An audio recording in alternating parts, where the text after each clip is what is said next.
ऐं हुन जे हल लाइ रस्तो ॻोल्हण लाइ बीठा हो तव्हां ग़रीब।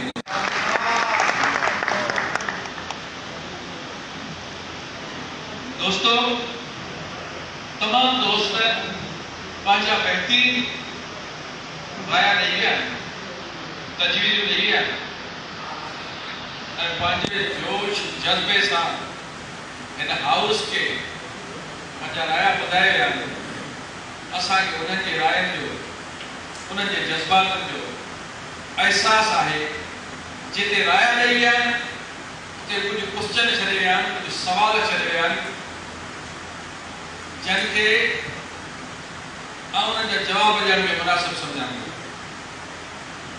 दोस्तों, सभ खां पहिरियां हर शइ ते माण्हू कंप्रोमाइज़ करे सघे थो,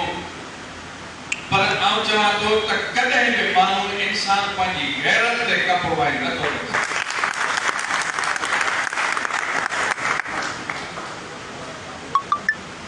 सभ खां पहिरियां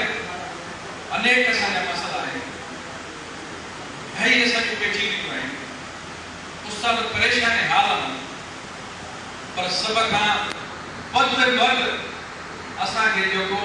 मुहाफ़िज़ बणिजी रहणो आहे उहो पंहिंजे वजूद खे बरक़रार रखणो आहे, पंहिंजे तनज़ीम पेटेल खे बरक़रार रखण लाइ पंहिंजो किरदारु अदा करणो आहे। जे वजूद आहे त मसइलनि जे लाइ जंग बि आहे, जे वजूद आहे त स्ट्रगल बि आहे, जे वजूद आहे त मसइला बि आहिनि, जे वजूद ई न आहे असांजी का बि जंग कंहिं कम जी कान्हे।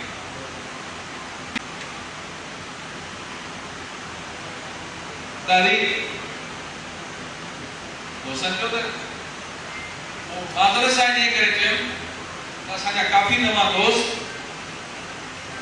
जिन खे थी सघे थो मालूमात न हुजे, जिन खे पतो न हुजे, जेकी सोशल मीडिया ॻाल्हाईंदा हुजनि,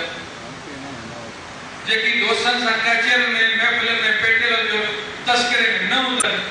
त यकीनन उन्हनि खे इन शइ जी मालूमात न हूंदी। तफ़सीली गुफ्तगू करे रहो,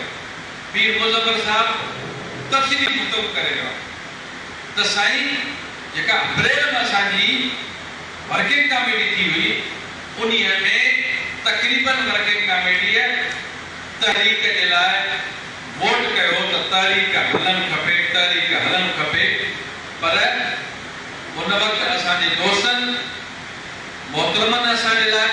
उन्हनि चयो त का ज़रूरत तहरीक जी कान्हे का ऐं इलेक्शन थियणु खपे।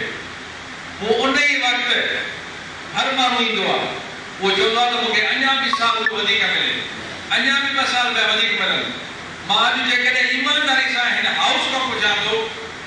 त मूंखे यकीन आहे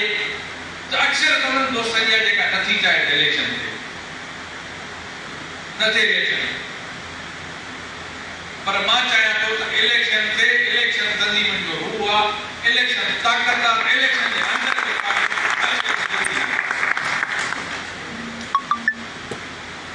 पोइ उन हिकिड़े दोस्त जे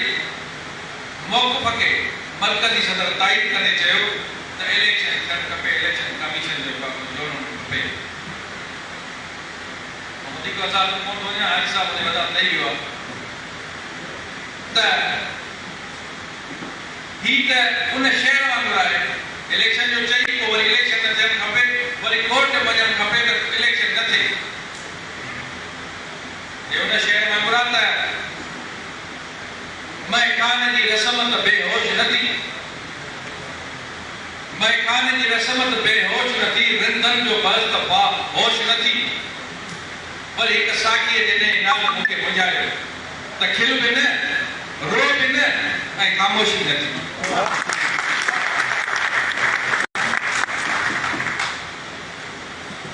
सितमगिरी उस्तादनि सां ही आहे, तंज़ीम सां ही आहे, कंहिंजो ॾोह न आहे, आम उस्ताद जो ॾोह न आहे, सभु असां लीडरनि जो ॾोह। असां पंहिंजी मफ़ाद ख़ातिर, असां पंहिंजे मतिलब ख़ातिर, असीं पंहिंजे उहिदनि ख़ातिर, असां पंहिंजी मसनूई जेको आहे पंहिंजी इज़तनि ख़ातिर असीं सौदा कंदा वठूं था, असीं जेको आहे उस्तादनि खे नफ़रत कंदा।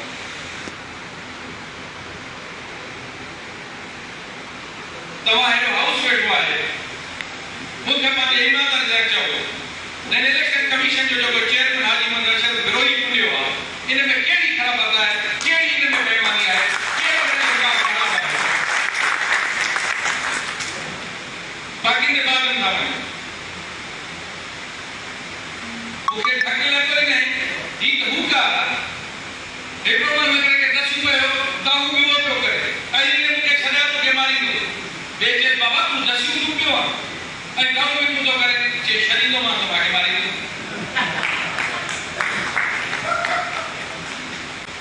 यकीन सां तव्हांखे चवां थो त असांजे दोस्तनि जो अमल अहिड़ो रहियो आहे 2 साल जो हुननि खे यकीन आहे त जे इलेक्शन थी त असां गुस्सा बख़्शी थी न कयूं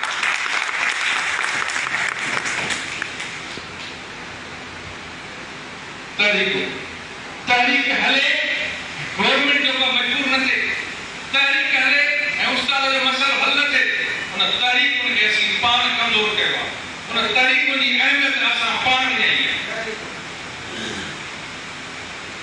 ज़िले जी 17 तारीख़ जो अमल आहे उहो ज़िले वारे ॻाल्हाइणो आहे ऐं इमदाद पासे उथी करे चवे थी ज़िले वारी तारीख़ आऊं ॻाल्हायां मां थो ॾिसां ॾींहुं खे ॾिसां छा थो करे